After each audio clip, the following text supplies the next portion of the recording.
Hello दोस्तों, कहानियों की दुनिया में आप सभी का स्वागत है।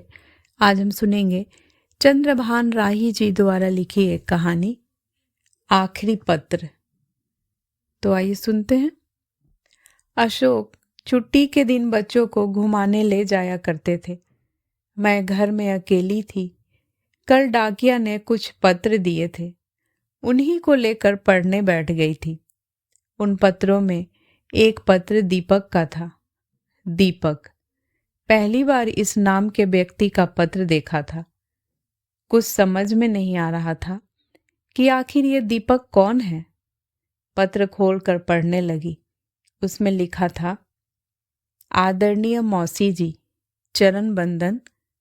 माँ अर्थात आपकी नौकरानी सरला अब इस दुनिया में नहीं रही, इसलिए आपके द्वारा भेजा स्वेटर मैंने मंदिर में रह रही बूढ़ी अम्मा को दे दिया। अंतिम क्षणों तक माँ आपकी तारीफ करती रही, कहती रही कभी कोई परेशानी हो तो आप लोगों को याद करूं। मैं यहाँ कुशल हूँ, आपकी कुशलता की कामना करता हूँ। आशा है कि आपको अपना वतन याद आता होगा। आपका पुत्र दीपक, भारत। सरला, मेरे घर की नौकरानी, भारत में कई सालों तक मेरे घर को संभाला, मेरे बच्चों की देखरेख की। सही मायनों में तो सरला की ही बदौलत है कि आज हम विदेश में जम गए। सरला नौकरानी नहीं, मेरी सहेली थी। उन दिनों को मैं कैसे भूल सकती हूँ, जब घर की जवाबदारी से मैं परेशान थी। मैंने उसे ऊपर से नीचे तक निहारा। बारिश में भीग कर गिली हो चुकी थी। अपना पल्लू निचोड़ती हुई मेरे सामने खड़ी थी, सिमटी सकुचाई। तो तुम सरला हो? जी मैडम। तो यह है सरला, पूरी कॉलोनी में जिसके चर्चे थे। कोई इसे काम पर रखना नहीं चाहता था। हालांकि सरला अब तक कई घरों में काम कर चुकी थी। सभी उससे कतराते। लोग कहते कि उसके कई पुरुषों से संबंध है। जब घर में काम कर रही होती है, उसके पुरुष मित्रों के फोन आते। अपने मित्रों से मिलने की उसे इतनी बेताबी रहती कि हमेशा जल्दी मची रहती। अक्सर वह नागा कर जाती। मिसेस शर्मा ने तो यहाँ तक कह डाला कि क्या अभी तक इसे कोई बीमारी नहीं हुई होगी? क्यों आमंत्रण दे रही हो घर में नई नई बीमारियों को? मेरी आवश्यकता इतनी बिकट थी कि मुझे सरला के विषय में चर्चित इन सभी बातों की कोई परवाह न थी। मुझे तो सिर्फ एक काम वाली बाई चाहिए थी, जो सुबह समय पर घर आ जाए, बस। मेरी समस्या ऐसी थी कि मुझे नौकरी के लिए प्रातः ही घर की चौखट लांग जाना पड़ता। 8 बजे ट्रेन पकड़नी रहती। पूरा घर उस समय सोया रहता। अभी तक काम वाली बाई आती थी। अशोक को ऑफिस निकलने और मुझे ऑफिस जाने में कोई परेशानी नहीं थी। अगले हफ्ते अशोक को ऑफिस की तरफ से 1 वर्ष की ट्रेनिंग के लिए विदेश जाना था, इसलिए घर में बाई का होना नितांत आवश्यक था। मेरे नौकरी पर जाने से पूर्व जरूरी हो गया था कि एक व्यक्ति घर पर रहे। कोई बाई इतनी सुबह आने को तैयार न थी। सरला ही इतनी सुबह आने को राजी थी। क्यों, तुम्हें इतनी सुबह यहाँ आने में कोई परेशानी तो नहीं? नहीं, सरला ने उत्तर दिया। तुम्हारे अलावा घर में कौन कौन है? वैसे मुझे पता चल चुका था कि सरला विधवा है। एक लड़का है बस। क्या वह स्कूल नहीं जाता? जाता है, पर इसके लिए घर में उसकी दादी व चाची है। तुम्हें बहुत सुबह पहुंचना पड़ेगा।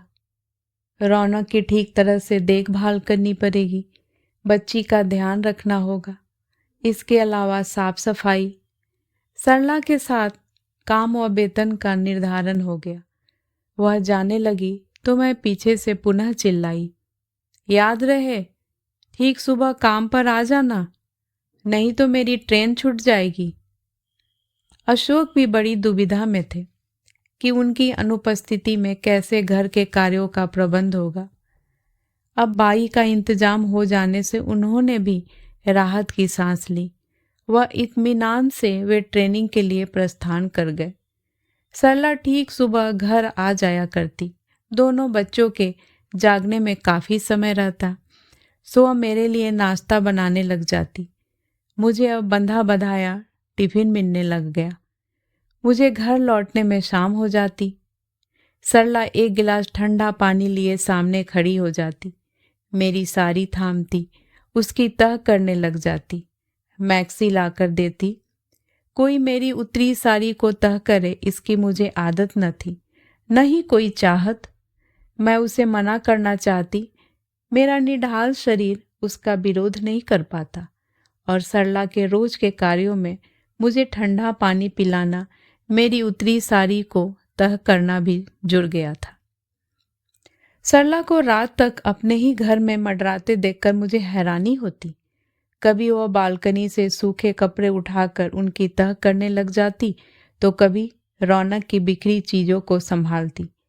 सरला को देखकर मुझे उससे पहले अपने घर में काम कर चुकी बाइयों का ध्यान आ जाता। इस सरला में उन सभी की तरह घर जाने की न कोई जल्दी थी और न कोई प्रतिकार। सरला, तुम्हें क्या अपने घर जाने की कोई जल्दी नहीं रहती? क्या जल्दी रहती मुझे उस घर में जाने की? सबकी नजरों में मैं वहां खटकती रहती हूँ। सभी ऐसी नफरत भरी निगाहों से देखते हैं जैसे विधवा होकर मैंने कोई गुनाह कर दिया हो। मैं जानबूझकर तो विधवा हुई नहीं। कोई मुझसे बात तक करना पसंद नहीं करता। अरे मैडम, उन्होंने तो मुझे घर से दुत्कार ही दिया था। कई वर्षों तक मुझे मायके की शरण लेनी पड़ी थी। एक विधवा के लिए मायका भी कहाँ सुखद। भैया भाभी की तीखी नजरें, माँ बाप की खोखली सहानुभूति, मायके वालों के तानों ने जीना दूभर कर दिया था। देवर की शादी के कई वर्षों तक भी कोई औलाद नहीं हुई, तो मेरी सास का प्यार दीपक पर उमड़ आया। दीपक की माँ होने के नाते मुझे भी थोड़ी जगह मिल गई ससुराल में। मैं सरला को आश्चर्य से देख रही थी। उसने इतने सारे शब्द एक साथ मुझसे कभी नहीं कहे थे। मेरे एक ही प्रश्न ने उसके अंतर्मन को भीतर तक कुरेद दिया था। वह धारा प्रवाह बोलती जा रही थी। मैं बड़ी भी नहीं हुई थी कि मेरी शादी हो गई। दीपक का जन्म शादी के कई वर्षों बाद हुआ। मुश्किल से वह 1.5 बरस का रहा होगा। उसके पिता की मंडी द्वीप में एक कंपनी में काम करते हुए मृत्यु हो गई। सरला अब तक फर्श पर पसर कर बैठ चुकी थी। मैंने उसके उपलब्ध समीकरणों से उसकी उम्र का अंदाजा लगाया। ज्यादा नहीं थी। कंपनी के सेठ ने 50,000 रुपये दिए थे। वे सारे पैसे ससुराल वालों ने रख लिए। यह तो सरासर अन्याय है। सरला, उन रुपये पर केवल तेरा और तेरे बेटे का ही अधिकार है। तूने क्या पुलिस में रिपोर्ट नहीं लिखवाई? किसी नारी मुक्ति सामाजिक संस्था के दरवाजे नहीं खटखटाए? अरे मैडम, ये पुलिसिया कार्रवाई, अदालती इंसाफ, नारी मुक्ति आंदोलन जैसी संस्थाएं सुनने में ही अच्छी लगती है। जिंदगी तो अपने ही लोगों के साथ गुजारनी है। क्या करूंगी उनके खिलाफ कार्रवाई करके? सरला ने उठते हुए अपना वाक्य पूरा किया और बाहर चली गई। मैं देर तक उसके विषय में सोचती रही। इन गरीब अनपढ़ औरत को जिंदगी की सच्चाई का कितना ज्ञान है। जीवन की नियति को कितनी सरलता से इसने स्वीकार कर लिया। किसी से कोई शिकायत नहीं, कोई रंजिश नहीं। सरला ने मेरे दिल में अपने निजी संसार के विषय में जिज्ञासाएं उत्पन्न कर दी। मैं उसके विषय में सभी कुछ जानने के लिए उत्सुक हो गई। अच्छा सरला, तेरा बेटा पढ़ने में कैसा है? एकदम नालायक, 5वीं में फेल हो गया है। अब मैं एकदम सुबह उठकर यहाँ आ जाती हूँ। दादी भी सुबह नौकरी पर चली जाती है। मेरी सास एक सरकारी कार्यालय में चपरासीन है। ससुर के कहने पर वह नौकरी उसे मिल गई थी। बुढ़िया को 5,000 रुपये के करीब मिलते हैं, पर मुझे अपने पेट पालने व अपने बेटे की पढ़ाई के लिए खुद ही खटना पड़ता है। वो बुढ़िया तो अपनी सारी कमाई अपने छोटे बेटे व उसकी खूबसूरत बहू पर लुटाती है। सबसे ज्यादा ठाठ घर में उस चिकनी के है। सारा घर मेहनत करता है, वह मालकिन बनी आराम से पसरी रहती है। उसके कमरे में टीवी, पंखा, कूलर, पलंग सब है। कमरे का फर्श भी पक्का है। मेरी कोठरी में तो बस एक पुरानी चटाई कच्चे फर्श पर बिछी रहती है, जिस पर हम माँ बेटे थके मांदे जल्दी सो जाते हैं। दीपक स्कूल जाए या न जाए, इसकी चिंता किसी को नहीं। कोई उसे रोटी तक बनाकर नहीं देता। सरला, 5वीं कक्षा के लड़के इतने बड़े हो जाते हैं कि अपनी समझ से स्कूल जाए। किसी को उसे धक्के मारकर स्कूल भेजने की जरूरत नहीं पड़नी चाहिए। खैर, तू ऐसा कर, अपने बेटे को मेरे पास लेकर आ, मैं उसे समझाने की कोशिश करूंगी। दूसरे दिन सरला ने अपने बेटे को मेरे सामने लाकर खड़ा कर दिया। मैं जब उसे जिंदगी की ऊंच नीच समझाने लगी तो पाया झुग्गी में रहने वाला यह बालक कहीं अधिक परिपक्व व गंभीर है। इसे थोड़े से मार्गदर्शन की आवश्यकता है, जिसका उस परिवेश में नितांत अभाव है। मैंने उसे शाम को पढ़ाने का जिम्मा ले लिया। मैं उसे बड़े ही मनोयोग से पढ़ाती, वह लगन से पढ़ता। 5वीं कक्षा में वह अच्छे नंबरों से पास हुआ। सरला ने सभी को मिठाई बांटी। धीरे धीरे सरला ने घर के वे अन्य कार्य करने भी शुरू कर दिए जो उसकी कार्यसूची में नहीं थे। अशोक 1 वर्ष बाद अपनी ट्रेनिंग पूरी कर वापस आ गए थे, किंतु सरला के कार्य व समय सारणी पूर्वतः ही बनी रही। सरला व मेरा रिश्ता कैसे अंतरंग हो गया मैं स्वयं समझ न पाई, क्योंकि उसका व मेरा रिश्ता एक नौकरानी और स्वामिनी के रिश्ते से बहुत ऊपर उठता चला गया था। मैं स्वयं विस्मित थी। वह दिन पर दिन मेरे घर की ओर अधिक समर्पित होती गई। मैं उसके लिए विभिन्न सहायता कोषों के कपाट खोलती गई। उसने कब मुझे मैडम छोड़ दीदी पुकारना शुरू कर दिया पता ही नहीं चला। मेरे पति और बच्चे तो मेरी कहानियों से सदा दूर ही भागते रहे, पर सरला उन्हें मनोयोग से सुनती, एकाग्रता से उनके अर्थों को समझती। एक बार मेरी कहानियों पर अशोक ने व्यंग बाणों का प्रहार भी किया था। अरे, सरला बेचारी को यहाँ कहानी सुनाने का भी काम करना पड़ता है। एक दिन मैंने सरला से वह प्रश्न भी कर डाला जो पहले भी कितनी बार मेरे होठों पर आकर ठहर गया था। सरला, क्या तेरा कोई दोस्त भी है? सरला के हाथ से झाड़ू नीचे गिर गई। कुछ पलों के लिए ठिठक गई। अपनी गर्दन उठाकर उसने अजीब सी नजरों से मुझे देखा। तो आपने भी शुरू कर दिया औरों की तरह बातें करना? नहीं नहीं सरला, ऐसी बात नहीं है। तू जवान है, कई सालों से अकेले जीवन बिता रही है। ऐसे में यदि किसी पुरुष से दोस्ती की चाह जाग जाए तो कोई पाप नहीं। इसमें आश्चर्य की क्या बात है? घुटने के बल बैठते हुए बोली, नहीं दीदी, आपसे कुछ नहीं छिपाऊंगी। हाँ, मेरा एक दोस्त है, वह होटल में काम करता है, लेकिन उसके साथ। ओहो दीदी, आप ही बोलो ना, आपको तो सभी चीजों का पता है। हाँ सरला, इस मित्रता में न प्रेम है, शायद यह जीवन का एकमात्र आकर्षण है। हाँ दीदी, जब ये दुनिया मुझे तुच्छ और हिकारत भरी नजरों से देखती है तो एक उसी की नजरों में अपने लिए सम्मान पाती हूँ। इसके पश्चात सरला हर छोटी बड़ी खुशी व परेशानी मेरे साथ बांटने लगी। अपने हर छोटे बड़े कार्य में वह मेरी सलाह लेने लगी। अपने मित्र के साथ घटित अपनी हर मुलाकात को वह मुझे खुलकर बताती। वह प्रसन्न रहती। अपने परिधान की और अपने काले बालों में वह साड़ी के रंग से मेल खाती हुई डोरी डालती। मेरी पड़ोसिनों ने छींटे कसे।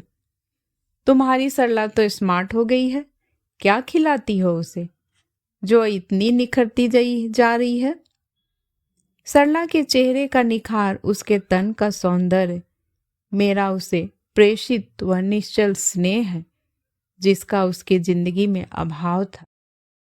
अचानक सामने सरला को खड़ा देखकर मैं बोल पड़ी, अरे सरला, तुमको याद नहीं, आज शनिवार है।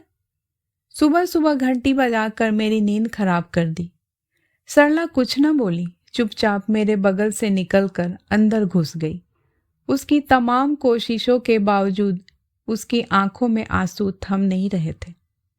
क्या हुआ सरला? क्या सास से झगड़ा हो गया? नहीं, किसी से कोई झगड़ा नहीं हुआ। तो ये आंसू क्यों बह रहे हैं? सरला फपक कर रो पड़ी। दीदी, आज मेरे घर के लोग तीर्थ यात्रा पर गए हैं। अब सरला, यह मत कहना तेरे रोने का कारण उनकी जुदाई है। सरला मुस्कुरा पड़ी। नहीं दीदी, मेरा मन इसलिए दुखा, उनमें से किसी ने एक बार भी साथ चलने के लिए नहीं कहा। उनके कहने भर से मैं साथ थोड़े ही चल पड़ती, मुझे कहाँ इतनी फुर्सत।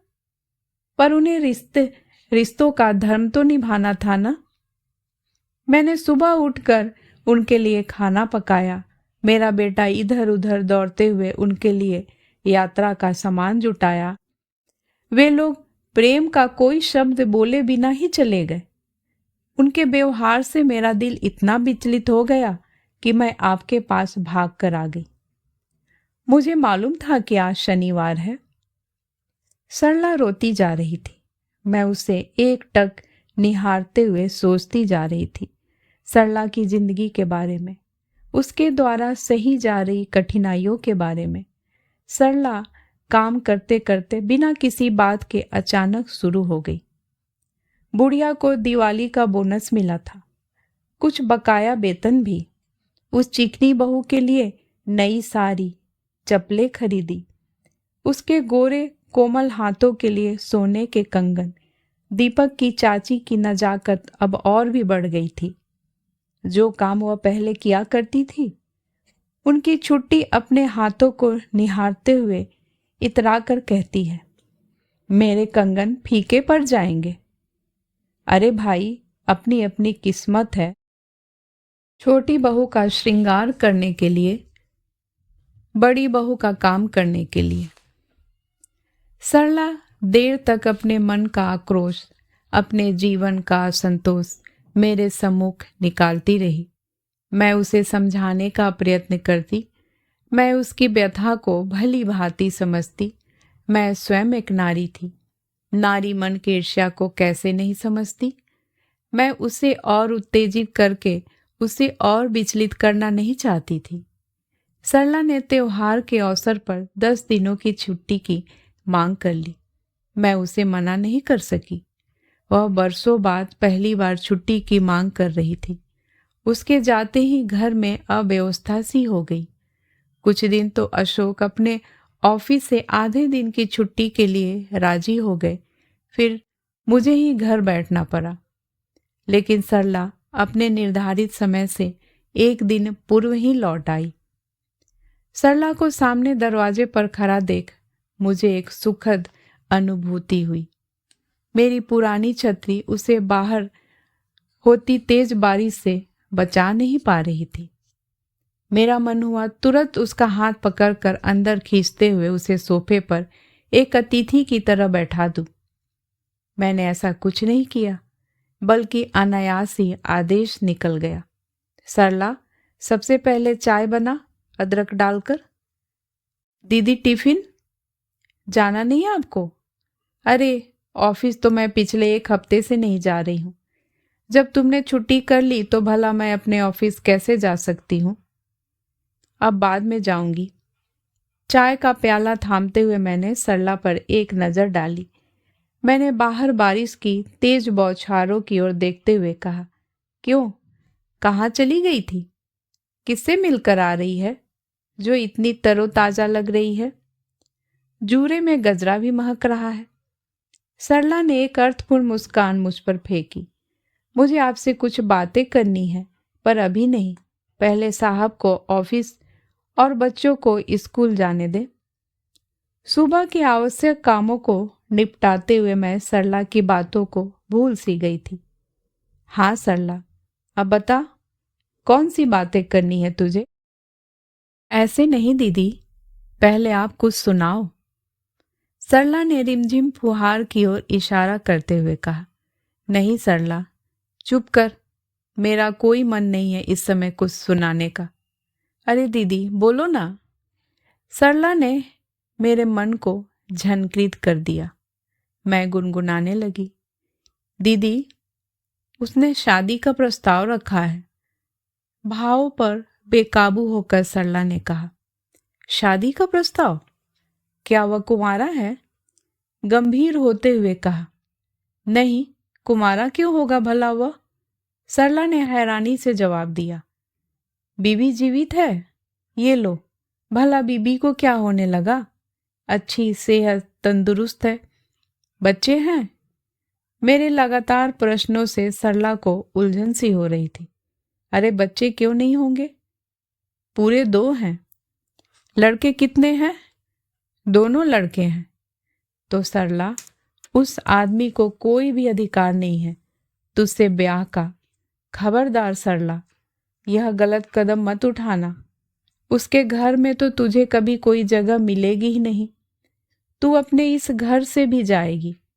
अरे अभी तू कम से कम इज्जत से खड़े होकर समाज के बनाए हुए नियमों को तो कोसा करती है। ससुराल वालों के सामने अपने अधिकारों की बात ऊंचे स्वर में तो किया करती है। बाद में तू ये बातें नहीं कर पाएगी। उस आदमी से शादी की बात एकदम फिजूल है। अरे मूर्ख, जरा सोच, जो अपनी पत्नी, अपने बच्चों का ना बन पाया, वह तेरा कैसे बनेगा? इस छलावे से, इस भ्रम से जल्दी बाहर निकल सरला, कहीं देर न हो जाए। सरला का सारा जोश, सारा उत्साह पल भर में ठंडा हो गया। वह फर्श पर थकी सी घुटनों पर चेहरा टिकाए बैठ गई। उसके आंखों में मोटी मोटी बूंदें टपकने लगी। सरला, क्यों एक शादीशुदा पत्नी वाले पुरुष पर नजर गराती है? किसी अविवाहित या विधुर की तलाश क्यों नहीं करती? अविवाहित पुरुष हमारी ओर नहीं देखते दीदी, उनके लिए कोई कमी नहीं है जो वो हम तिरस्कृत बेसहारा अबलाओं का हाथ थामे। हमारे समाज में विधुर नहीं होते, केवल विधवाएं होती हैं। आप ही कहो दीदी, मैं क्या करूं? सरला ने कुछ पलों के लिए मौन धारण कर लिया, फिर बिना पलकों को उठाए ही बड़ी सरलता से एक प्रश्न मुझसे पूछा। दीदी, आप मेरी दूसरी शादी करवा सकती हो? अरे सरला, यह तू कैसे प्रश्न कर रही है? मैं भी मुक्त नहीं हूं। मैं तेरी तरह उतनी ही लाचार हूं, शायद कई अर्थों में तुझसे भी अधिक। मैं तेरे आरे वक्त पर तुझे रुपए पैसों की चंद पुरानी साड़ियों, तेरे बेटे को बिस्कुट देने के अतिरिक्त कुछ नहीं कर सकती। उस घटना के उपरांत सरला ने एक खामोशी सी ओढ़ ली। मेरा भी अपना परिवार था, एक समाज था, प्रतिष्ठा थी। सरला के व्यक्तिगत मसलों को ही सुलझाते रहना मेरी जिंदगी का उद्देश्य नहीं था। समय अपनी रफ्तार से आगे बढ़ता गया। मेरे शरीर का अनुपात तो उतना ही रहा, किंतु सरला का बदन गदराता गया। वह एक छरहरी युवती से एक भारी बदन की महिला बन गई, परंतु सरला से भी अधिक परिवर्तन उसके बेटे में आया। देखते देखते वह नन्हा दुबला सा बालक गठीले व्यक्तित्व का किशोर बन गया। मैंने व अशोक ने भाग दौड़ कर उसे ITI में प्रवेश दिलवा दिया। जब एक दिन सरला मेरे सिर की मालिश कर रही थी, तो पता नहीं कैसे मेरे अधरों से वही प्रश्न सहसा फिर फिसल गया। सरला, तूने काफी अरसे से अपने मित्र की बातें नहीं की। अरे दीदी, क्यों मजाक करती हो? अब मेरे सिर के अधिकतर बाल सफेद हो रहे हैं। बेटा बड़ा हो गया है, कुछ सालों में कमाने लगेगा, फिर उसकी शादी हो जाएगी। बस निकल गई जिंदगी। अब तो बस्ती के लोग मुझे बड़ा मान देने लगे हैं। समय थोड़ा और बीता, हमारी जिंदगी ने एकदम से करवट बदल ली। अशोक ने विदेश में नौकरी का प्रस्ताव स्वीकार कर लिया। हमारा निवास परिवर्तित होने लगा। प्रस्थान की तैयारियों की गूंज उठ गई। जब पूरा ही वातावरण स्पंदन कर रहा था, एकमात्र सरला पाषाण की भांति मूर्ति की तरह खामोश घर के काम काज निपटाती, प्रस्थान की तैयारियों में हमारा हाथ बटाती। हमारा फोन हर 1 मिनट में घनघना उठता। हमारे अधिकतर पड़ोसियों के फोन अप्रत्यक्ष रूप से सरला के लिए ही होते थे। तुम्हारे जाने के बाद सरला का क्या होगा? क्या वो हमारे घर काम करेगी? मैंने कई महिलाओं को तो यह कहकर निपटा दिया कि सरला आपके घर जाकर स्वयं ही बात कर लेगी, लेकिन मेरी मिसेज रावत तो फोन पर थोड़ी जम गई। हाँ मिसेज रावत, बोलो, कैसे फोन किया? मैं सरला को समीक्षा की देखभाल के लिए रखना चाहती हूँ। मैंने सरला को पार्क में कई बार तुम्हारे बच्चे को बड़े प्यार से खिलाते हुए देखा है। तुम्हारा रौनक तो सरला मौसी कहते हुए उसके पीछे ही भागता फिरता था। लेकिन मुझे एक उलझन है, क्या वास्तव में उसके मित्रों के फोन आते हैं और वो उससे मिलने हमारे घर तक चले आया करेंगे? देखिए, सरला ने कई साल मेरे घर में काम किया है। नहीं कभी उसके लिए कोई फोन आया, नहीं कभी उसका कोई दोस्त हमारे घर तक आया। यदि उसकी पुरुषों से कोई मित्रता भी है तो मैं इसमें कोई बुराई नहीं समझती। आखिर मनुष्य की आवश्यकताएं तो सीमित नहीं रहती। हाँ हाँ अनीता, तुम बिल्कुल ठीक कह रही हो। मुझे उसकी पर्सनल लाइफ से कोई मतलब नहीं। मैंने सरला की ओर देखा। उसके काम करते हुए हाथ रुक गए थे। वो एकदम स्थिर होकर फोन पर होती बातों को सुन रही थी। अरे मिसेज रावत, हम पढ़े लिखे लोगों को सरला जैसी औरतों का दर्द समझने की कोशिश करनी चाहिए, चरित्र नहीं। मैंने रिसीवर नीचे रख दिया। सरला को निहारते हुए मैंने उससे चुहल करी। अरे सरला, तेरी तो पूरी कॉलोनी में बड़ी डिमांड है, सभी को तेरी जरूरत है। सरला तुरंत भावुक स्वर में बोली, दीदी, इस शरीर को तो काम की आदत है। काम तो बहुत तेरे मिलेंगे, कमी है तो अच्छे इंसानों की। अच्छे इंसान हर जगह नहीं मिलते। सरला को आंसू बहाते हुए तो मैंने कई बार देखा था, परंतु उसकी यह करुणा पहली बार देख रही थी। वह बड़ी देर तक मेरी गोदी में अपना सिर टिकाए रोती रही और उसकी आंखों से झरते आंसू मेरे हाथों को भिगोते रहे। अंततः वह वक्त भी आ गया जब हम उस स्थान से एक अनिश्चित काल के लिए विदा ले रहे थे। विदाई देने वालों के बीच सरला और उसका बेटा भी खड़ा था। सरला मुख, उसकी वेदना, उसकी संवेदना चित्कार कर रहे थे। पता नहीं सरला ने अपने बेटे के कान में क्या फुसफुसाया। सरला का लड़का मेरे कदमों पर सीधे दंडवत लेट गया। वह कई पलों तक लेटा ही रहा। कॉलोनी के सभी लोग इस दृश्य को विस्मय से देख रहे थे। मुझे संकोच हो रहा था। सरला के उदास खामोश चेहरे को मैं अपनी स्मृति पटल पर संजोए वायु मार्ग से लंबी दूरी को तय करते हुए यहाँ आ गई। यहाँ भी मैंने नौकरी के लिए आवेदन किया और मुझे एक ऑफिस में नौकरी मिल गई। घर लौटती हूँ तो पूरा घर अस्त व्यस्त मिलता है। मुझे अपने इस उपेक्षित घर को देख सरला का ध्यान और अधिक सताने लगता है। सरला, क्या तुम सचमुच हमारे घर काम करने वाली मात्र एक बाई थी? नहीं, तुम हमारे बिखरे घर को समेटती एक वह महत्वपूर्ण हस्ती थी जिसने हमारी जिंदगी को बिखेरने से बचा रखा था। यहाँ इस विदेश में हमारे पास सभी कुछ है, लेकिन सरला तुम नहीं हो। इन विकसित देशों में धन से दुनिया की कितनी ही अद्भुतकारी वस्तुओं को खरीदा जा सकता है, किंतु सरला जैसी को यहाँ नहीं खरीदा जा सकता। तुम्हारा वह प्रश्न मेरा पीछा यहाँ भी कर रहा है। बार बार मेरे मस्तिष्क में तुम्हारा वह प्रश्न कौन जाता है, दीदी, आप मेरी दूसरी शादी करवा सकती हो? सरला, यदि प्रयत्न किए जाए तो आज के बदलते हुए मापदंडों में तुम्हारा पुनर्विवाह असंभव नहीं था। उसकी अंतिम इच्छा पूरी न कर सकी, इसका मुझे जीवन भर, शायद मुझे मरते दम तक अफसोस रहेगा कि मैंने आखिर कुछ क्यों नहीं किया।